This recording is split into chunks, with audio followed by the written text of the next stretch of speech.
I believe in the principle of treating people equally under the law, and that they are deserving of equal protection under the law, and that the state should not discriminate against people based on their sexual orientation.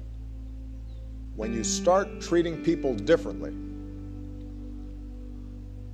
not because of any harm they're doing anybody, but because they're different, that's the path whereby freedoms begin to erode.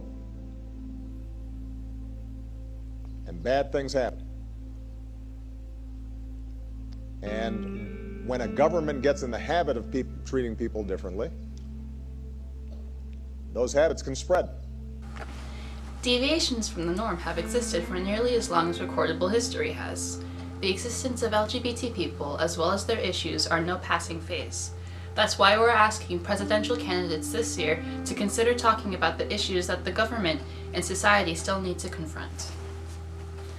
About 3.5% of U.S. citizens are identified as gay, lesbian, or bi.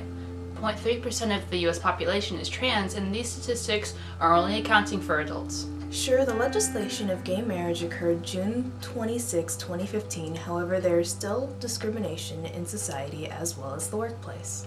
Although discrimination is not allowed, people are still criticizing people as to their sexuality and gender identity. 15 to 43% of gay workers have experienced discrimination in the workplace. However, currently, transgender individuals are not protected in 33 U.S. states from being fired for being transgender or not conforming to gender norms.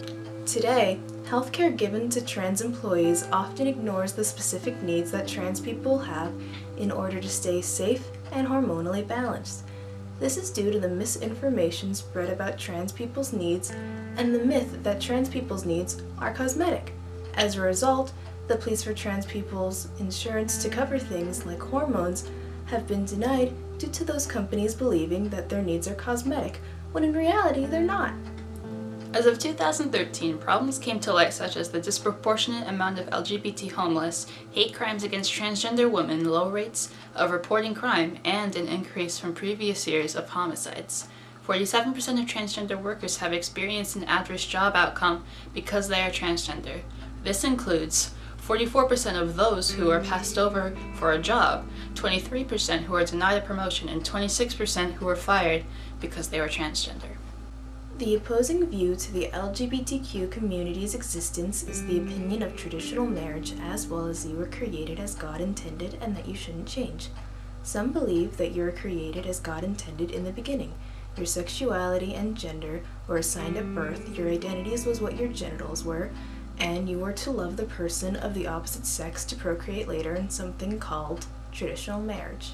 Traditional marriage is between a man and a woman, and the purpose between that is to create an offspring that would carry the bloodline to further their family tree. The Webster definition of the traditional marriage is the state of being united to a person of the opposite sex as husband or wife in a consensual and contractual relationship recognized by the law. But that's why legislation passed rights fairly slowly, because people have different opinions.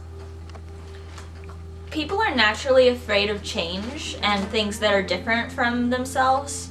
So, for example, when people from Africa first saw white people, they thought it was an omen of bad things. So, people don't like seeing different things. Intolerance. Intolerance is the unwillingness to accept views, beliefs, or behaviors that differs from one's own. It is also one of the major causes for suicide attempts within the LGBTQ+ community. Research from the 2011 National Transgender Discrimination Survey reports that 41% of transgender individuals have attempted suicide at some point in their lives, and unfortunately, it's a common phenomenon. About 0.3%, 700,000 of the U.S. population identifies transgender.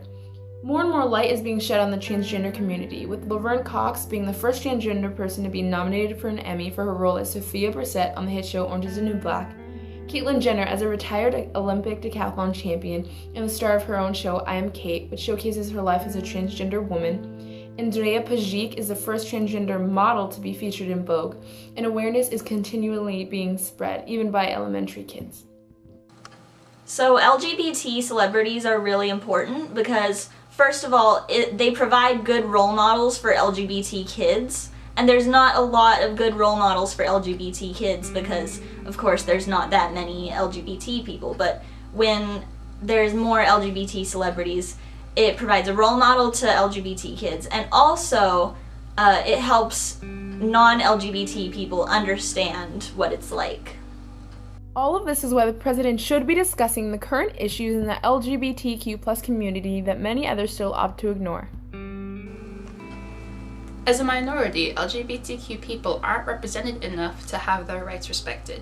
Since the legalization of gay marriage, many people assume that the LGBTQ spectrum has no further problems.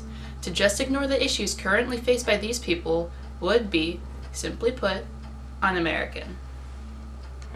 We need to look at people for who they are because we share a common ground. Gays and lesbians are children of straight people. So this is an issue for straight people as well. And our societies and our families become better and richer in relationships because we recognize and relate to each other fully as dimension people. We are all sharing a common ground. We breathe the same air. And isn't it wonderful and joyful and sometimes funny that we live in this diverse society?